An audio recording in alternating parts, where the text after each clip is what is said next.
Hi, this is Vijay Kesari and welcome to Andhra Podcaster, where we discuss questions, perspectives and possibilities focused on development of Andhra. Friends, ఈ ఎపిసోడ్లో జెమిలీ elections అనేవి one nation one election అనే concept అసలు ఎందుకు డిస్కషన్లోకి వచ్చింది and దాన్ని support చేస్తున్న వాళ్ళు చెప్తున్న ఆర్గ్యుమెంట్స్ ఏంటి అండ్ దాన్ని కౌంటర్ చేస్తున్న వాళ్ళు చెప్తున్న ఆర్గ్యుమెంట్స్ ఏంటో ఈ ఎపిసోడ్లో మనం డిస్కస్ చేద్దాం. ఓకే, రిగార్డ్లెస్ ఆఫ్ వెదర్ మనం ఈ జెమిలీ ఎలక్షన్స్ని సపోర్ట్ చేస్తున్నామా లేదా అనేది పక్కన పెట్టి చూస్తే అసలు ఇప్పుడున్న కరెంట్ ఎలక్షన్ సిస్టంలో ఉన్న షార్ట్ ఫాల్స్ ఏంటి మేజర్గా కనిపించే ఒక 2 to 3 పాయింట్స్ ఉన్నాయి. ఒకటి, higher cost of conducting elections. మాటికి స్టేట్లో ఎవ్రీ ఇయర్ ఏదో స్టేట్లో ఎలక్షన్స్ జరుగుతూనే ఉండడం వల్ల ఈ entire election machinery, administrative machinery వీళ్ళందరూ వెళ్ళి ఫైనాన్స్ చేయడమే కాకుండా ఆ ఎంటైర్ ఎలక్షన్ ప్రాసెస్కి ఆ ఎంటైర్ మిషనరీ వెళ్ళి అక్కడ పనిచేయడం అనేది it's a huge cost burden relatively. సెకండ్ది, ఈ పాలిటీషియన్స్ అంతా సెంట్రల్ లెవెల్ పాలిటీషియన్స్ కానీ వీళ్ళందరూ కూడా ఎక్కువ టైం ఎవ్రీ ఇయర్ ఎలక్షన్స్ ఉంటాయి కాబట్టి వాళ్ళు గవర్నెన్స్ అండ్ అడ్మినిస్ట్రేషన్ మీద కన్నా ఈ పాలిటిక్స్ యాక్చువల్ ఎలక్షన్స్లో గెలిచే వాటి మీద ఫోకస్ ఎక్కువ పెట్టాల్సి వస్తుంది అనేది ఒక సెకండ్ పాయింట్. అండ్ థర్డ్ది, మన కంట్రీలో ఈ ఎలక్షన్స్లో ఓటు వేయడానికి జనాలు వచ్చే ఓటర్ టర్న్ ఓవర్ ఉంటుంది కదా, టర్న్ అవుట్ రేషియో ఎంత పర్సంటేజ్ వచ్చి జనాలు ఓటు వేస్తున్నారు అనేది అది ఆల్రెడీ తక్కువగా ఉంటుంది. ఇలాగా మాటికి ఎలక్షన్స్ పెడతా ఉంటే, అంటే ఒకేసారి పెట్టకుండా ఎన్నోసార్లు ఎక్కువగా పెడతా ఉంటే ఆ ఓటర్ పర్సంటేజ్, టర్న్అవుట్ పర్సంటేజ్ తగ్గిపోతా డెమోక్రసీలో ఓటర్ పార్టిసిపేషన్ అనేది లెస్సర్ పర్సంటేజ్లో ఉండడానికి ఇది ఒక కారణం. That is a shortcoming in the current election process అనేది అనదర్ మేజర్ షార్ట్ కమింగ్. ఈ షార్ట్ కమింగ్స్ని అడ్రస్ చేస్తా జెమిలీ ఎలక్షన్స్, వన్ నేషన్ వన్ ఎలక్షన్ని సీన్లో తీసుకొచ్చారు. దీనికి డౌన్ సైడ్స్ కూడా ఉన్నాయి. One of the major downside ఏంటి అంటే, ఇది మన ఇండియాలో డిబేట్ చేస్తున్న వాళ్లే అండం కాదు.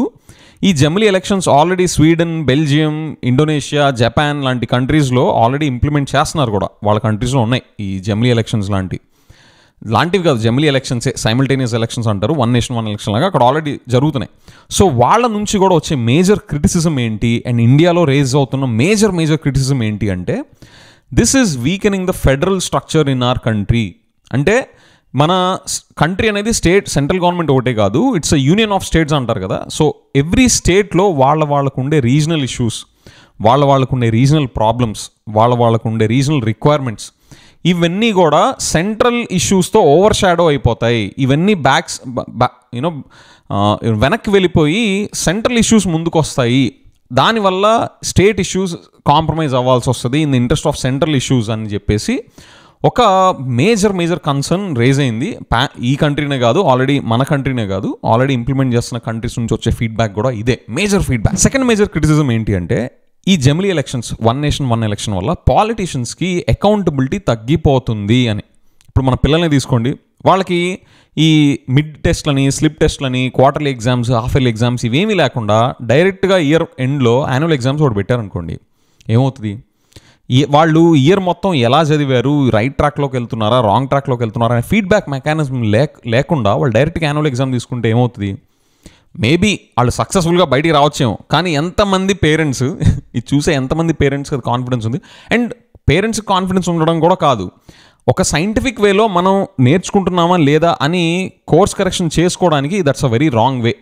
మనం ఎప్పటికప్పుడు ఫీడ్బ్యాక్ మెకానిజమ్స్ పెట్టుకుంటే ఈ quarterly exams, half yearly exams, ఆ మిడ్ ఎగ్జామ్స్ లాగా అలాంటివి పెట్టుకుంటా ఉంటే మనకి లాస్ట్లోకి వచ్చేసరికి మనం సక్సెస్ఫుల్గా ఎండప్ అయ్యే ఛాన్సెస్ని మనం పెంచుకుంటాం. ఇన్ ద సేమ్ వే ఇక్కడ కూడా పాలిటీషియన్స్ అనేవాళ్ళు ఎగ్జామ్స్, మన కేసులో ఎలక్షన్స్, ఈ ఎలక్షన్స్ని వాళ్ళు ఫేస్ చేయకుండా, ఇన్ఫ్యాక్ట్ ఫ్రీక్వెంట్గా ఫేస్ చేయకుండా వాళ్ళు ఒకేసారి డైరెక్ట్గా వెళ్ళిపోయారు అనుకోండి, పబ్లిక్ అసలు ఏం ఆలోచిస్తున్నారు అనే సెన్స్ వాళ్ళు కోల్పోతారు. వీళ్ళు పబ్లిక్ అందరూ కూడా అరే వీళ్ళు మన సమస్యలు సాల్వ్ చేస్తున్నారు లేకపోతే ఏం చేస్తున్నారు అని వాళ్ళకి ఫీడ్బ్యాక్ ఇచ్చే మెకానిజం, అంటే వాళ్ళని అప్రిషియేట్ చేసే మెకానిజం కానీ లేదా పీనలైజ్ చేసే మెకానిజం కానీ పబ్లిక్ కూడా ఉండదు. సో దీనివల్ల ఓవరాల్గా పాలిటీషియన్స్కి అకౌంటబిలిటీ తగ్గిపోయే ఛాన్సెస్ పెరుగుతాయి అనేది సెకండ్ మేజర్ క్రిటిసిజం. అండ్ ఈ జెమిలీ ఎలక్షన్స్ని సపోర్ట్ చేసేవాళ్ళు ఇంకొక ఆర్గ్యుమెంట్ ఏం చెప్తున్నారు, ఈ వన్ నేషన్ వన్ ఎలక్షన్ వల్ల మేము ఈ పాలిటిక్స్ ఎవ్రీ ఇయర్ ఏదో స్టేట్ పాలిటిక్స్ వాళ్ళ ఎలక్షన్ క్యాంపెయిన్స్లో ఫోకస్ పెట్టడం కాకుండా అడ్మినిస్ట్రేషన్, గవర్నెన్స్ మీద పెట్టే ఛాన్సెస్ పెరుగుతాయి, దానివల్ల మన కంట్రీకే, డెమోక్రసీకే మంచిది కదా అంటున్నారు. దీనికి కౌంటర్ ఆర్గ్యుమెంట్ ఏం ప్రొడ్యూస్ చేస్తున్నారంటే, ఏ పార్టీకైనా సరే, సెంట్రల్ పార్టీ అంటే నేషనల్ పార్టీకి వాళ్ళ స్టేట్ టీమ్స్ కూడా ఉంటాయి కదా, స్టేట్ పార్టీ క్యాడర్ కూడా ఉంటుంది కదా. సో ఏ స్టేట్లో ఎలక్షన్ అయితే జరుగుతుందో ఆ సంవత్సరం ఆ స్టేట్లో యూనిట్ ఎలక్షన్ క్యాంపెయినింగ్ కానీ ఎలక్షన్ ప్రాసెసింగ్ కానీ డ్రైవ్ చేస్తూ ఉంటాయి. దానికోసం మీరు సెంట్రల్ గవర్నమెంట్ నుంచి ఆర్ సెంటర్ నుంచి రావాల్సిన పని ఏంటి? యాజ్ యూజువల్గా మీరు అడ్మినిస్ట్రేషన్ గవర్నెన్స్ మీద మీరు ఫోకస్ పెట్టుకుంటా మీ స్టేట్ లెవెల్ యూనిట్స్తో, మీ స్టేట్ లెవెల్ టీమ్స్తో, మీ స్టేట్ లెవెల్ క్యాడర్స్తో మీరు ఆ ఎలక్షన్స్ని కండక్ట్ చేసుకోవచ్చు కదా అనేది ఒక కౌంటర్ ఆర్గ్యుమెంట్ ఉంది. అండ్ ఈ జమిలీ ఎలక్షన్స్ని కౌంటర్ చేసే ఆర్గ్యుమెంట్ ఇంకోటి ఏంటి అంటే, what if the government falls? Confidence లేకపోవడం వల్ల whatever the reason government పడిపోతే అప్పుడు ఏంటి పరిస్థితి అంటే, ఒక 2 సొల్యూషన్స్ వాళ్ళు ముందు పెడుతున్నారు. ఒకటి, ప్రెసిడెంట్ రూల్ వస్తుంది అని చెప్పేసి అంటున్నారు. అదే కనుక సొల్యూషన్ అయితే అసలు డెమోక్రసీ అండ్ ఫెడరల్ స్ట్రక్చర్కి ఒక మీనింగే ఉండదు. అప్పుడు if president rule is what we have to experience in a democracy, then what's the point of having democracy and federal structure, right? And second solution ఏంటంటే, ఎలక్షన్స్ మళ్ళీ పెడతారు, government పడిపోయిన వెంటనే పెడతారు. కాకపోతే ఆ మిగిలిన టర్మ్ ఉంటుంది కదా, అంటే లెట్స్ సే ఇప్పుడు 5 ఏళ్ల టర్మ్లో 4 ఏళ్ళు అయిపోయిన తర్వాత గవర్నమెంట్ పడిపోయింది అనుకోండి, ఇంకో 8 months 9 months ఉంది. ఆ మిగిలిన 8-9 months కోసం మళ్ళీ ఎలక్షన్ పెడతారు. కాకపోతే అప్పుడు ఆ ఎలక్షన్ పెట్టేది మళ్ళీ నెక్స్ట్ 5 yearsకి ఉండదు, ఆ మిగిలిన 8-9 months కోసమే ఉంటుంది అని చెప్పేసి అదొక పాయింట్ ఉంది. ఇదే కనుక సొల్యూషన్ అయితే this defeats the central purpose. మనకి కాస్ట్ తగ్గించుకోవాలి అండ్ మనం అడ్మినిస్ట్రేషన్ మీద, పాలిటిక్స్ మీద కాకుండా అడ్మినిస్ట్రేషన్ గవర్నమెంట్స్ మీద మనం ఫోకస్ పెంచుకోవాలి అనే సెంట్రల్ పర్పసే డిఫీట్ అవుతుంది. అండ్ ఆల్సో ఆ 8-9 months పవర్ కోసం వచ్చేవాళ్ళు ఏ ఇన్సెంటివ్తో వస్తారు? 8-9 monthsలో ఏం డెలివర్ చేయగలరని చెప్పేసి వస్తారు. In the benefit of doubt వాళ్ళకు ఉండొచ్చు, డెలివర్ చేసే కాన్ఫిడెన్స్ ఉండొచ్చు. బట్ రియాలిటీలో చూసుకుంటే 8-9 months కోసం పవర్లోకి వచ్చేవాళ్ళు ఎలాంటి ఇంట్రెస్ట్తో వస్తారో నేను మీకే వదిలేస్తాను. అండ్ జమిలీ ఎలక్షన్స్ని సపోర్ట్ చేసేవాళ్ళు ఒక కౌంటర్ వ్యూ పాయింట్ ఏం ప్రొడ్యూస్ చేస్తున్నారంటే, మీరు ఎమ్మెల్యేస్, ఎంపీస్ ఈ ఎలక్షన్స్ కలిపి జరుగుతుంటే సెంట్రల్ ఇష్యూస్ ఓవర్ షాడో చేసేస్తాయి స్టేట్ ఇష్యూస్ అని చెప్పేసి మీరు అనుకుంటున్నారు. కానీ ప్రాక్టికల్గా మీరు చూసుకుంటే ఎలక్షన్స్ డేటా మొత్తం, ఎలక్షన్ రిజల్ట్స్ ఇప్పుడు దాకా చూసుకుంటే ఎమ్మెల్యేస్, ఎంపీస్ అంటే state level elections, central level elections ఒకేలాగా జరగవు. People vote differently for MLAs and differently for MPs అనే ట్రెండ్ హిస్టారికల్గా ఉన్నప్పుడు ఎందుకు కన్సర్న్ అనే కౌంటర్ వ్యూ పాయింట్ కూడా జమిలీ ఎలక్షన్స్ని సపోర్ట్ చేసేవాళ్ళు ముందు పెడుతున్నారు. ఓవరాల్గా ప్రతిదానికి అప్సైడ్స్ అండ్ డౌన్ సైడ్స్ ఉన్నట్టు ఈ జమిలీ ఎలక్షన్స్ కూడా అప్సైడ్స్ అండ్ డౌన్ సైడ్స్ ఉన్నాయి.